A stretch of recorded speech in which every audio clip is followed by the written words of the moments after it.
안녕하세요 여러분, 썰개사입니다. 오늘은 09년도 8월 이전까지 판매되었던 상해 의료비에 대해 썰을 풀려고 합니다.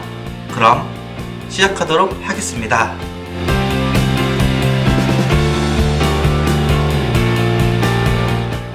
상해 의료비는 2009년 8월 이전 판매했던 실손 의료비였습니다. 그때 당시에 상해 관련 실비는 두 가지였는데 상해 의료비 그리고 상해 입원 의료비와 상해 통원 의료비, 이 두 가지를 판매를 하고 있었습니다. 이 중에서 오늘은 상해 의료비를 알아보도록 하겠습니다. 참고로 질병 의료비란 특약은 없고 질병 입원 의료비, 질병 통원 의료비만 있었습니다. 상해 의료비는 100만원의 한구자 개념으로 가입이 가능했었습니다. 한구자에서부터 10구자까지 가입을 하는 구조로 가입이 가능했으며 100만원 한구자, 500만원 5구자, 1000만원 10구자까지 다양하게 가입을 했었습니다. 10구자를 가입하는 게 가장 좋은데 지금도 상담을 하다 보면 100만원짜리 혹은 500만원짜리 상해 의료비를 보게 된다면 너무 안타깝습니다. 상해 의료비는 내가 상해로 인한 의료비 전액을 돌려받을 수 있습니다. 입원, 통원 구분 없이 의료비의 100%를 다 돌려받기 때문에 굉장히 매력있는 특약 중에 하나입니다. 장점을 말씀드리기 앞서서 단점을 말씀드리고 넘어가도록 하겠습니다. 상해 의료비 단점 첫 번째, 갱신 시점 보험료가 많이 오릅니다. 상해 의료비는 3년 갱신, 5년 갱신으로 가입이 되어 있으실 텐데 갱신 폭이 굉장히 큰 편입니다.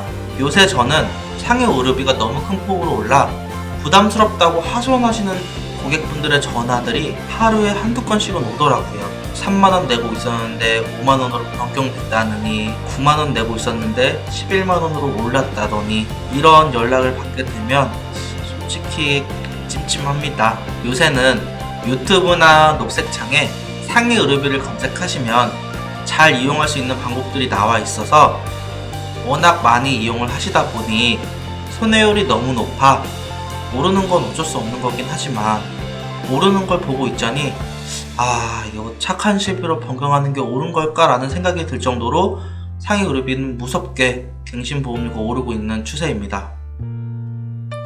상해 의료비 단점 두 번째, 사고일로부터 180일까지 보상이 된다는 점입니다. 병원일, 청구일 기준이 아니라 사고일입니다. 상남자로 불리던 제가 축구를 한 후로 발가락이 아파서 참다가 180일 뒤에 뒤지게 아파서 병원에 갔어요.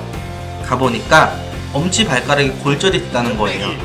초진 기록지상에 6개월 전 축구를 한 후부터 발가락이 아프기 시작했다라는 문구가 들어가져 있다면 아무리 머리를 굴려도 이건 보장이 안 됩니다.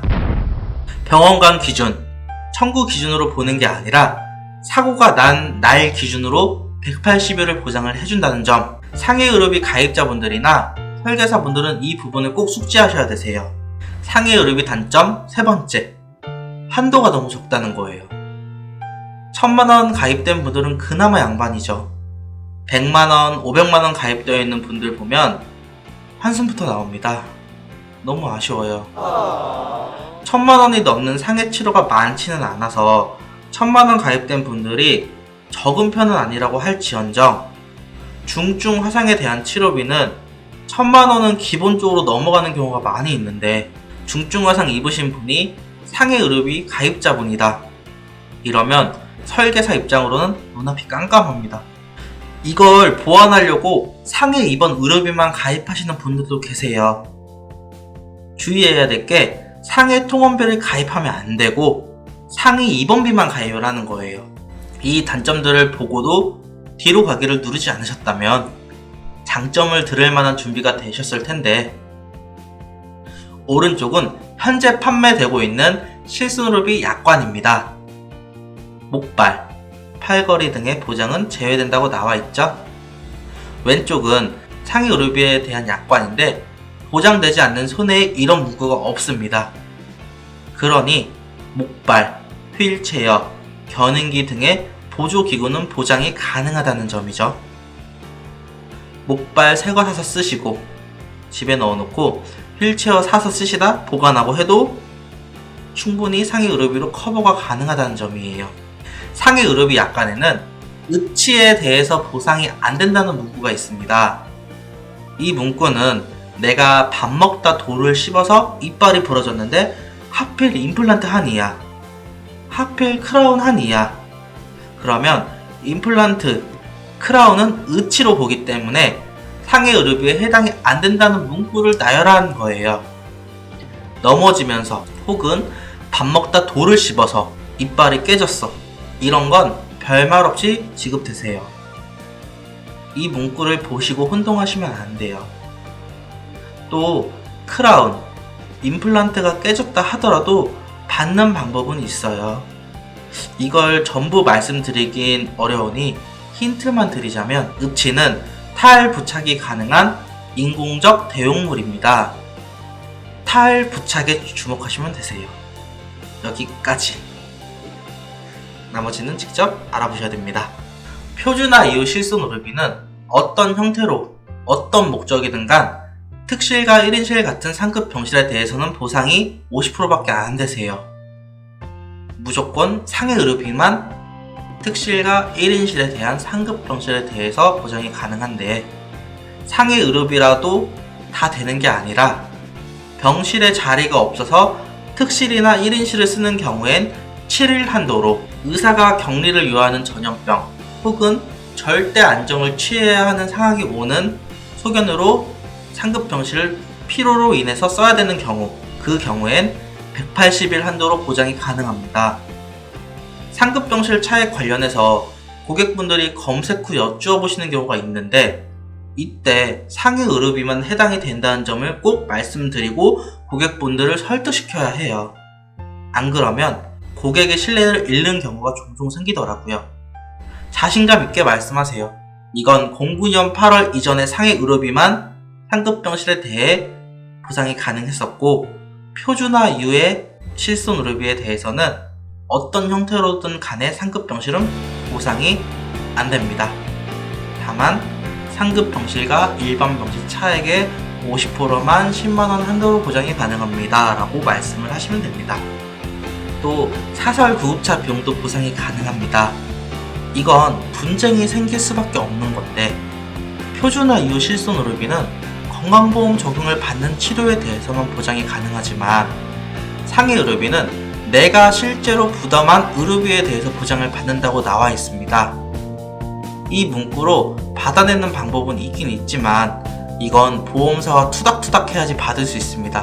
무조건 사설 구급차 비용이 다 나오는 건 아니에요. 가장 많이들 알고 계시는 거죠.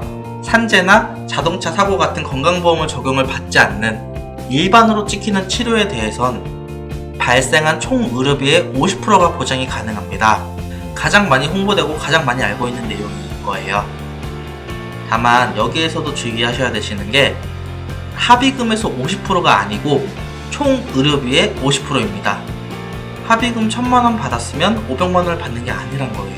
의료비는 교통사고 지급결의서 혹은 산재 처리한 일반 진료비 영수증으로 보시면 확인이 가능합니다. 이런 식으로 지급결의서를 가지고 상해 의료비를 청구를 한다면 총 의료비의 50%를 돌려받으실 수가 있습니다. 상해 의료비의 단점과 장점을 알아보았는데, 설계사분들은 단점과 장점의 어떤 부분을 더 비중있게 보시나요? 잘만 쓰면 유용하지만 이용을 못한다면 돈 낭비가 될 수 있는 상해 의료비, 설계사분들의 선택으로 고객분들에게는 독이 될 수도 약이 될 수도 있습니다. 오늘은 상해 의료비에 대해 알아보았는데요. 다음 시간에는 태아보험, 출생 전, 출생 후 보험료에 대한 환급과 추징에 대해 썰을 풀려고 합니다. 오늘도 도움이 되셨다면 좋아요와 구독 눌러주세요. 다음 시간에도 썰계사의 썰은 계속됩니다. 그럼 안녕!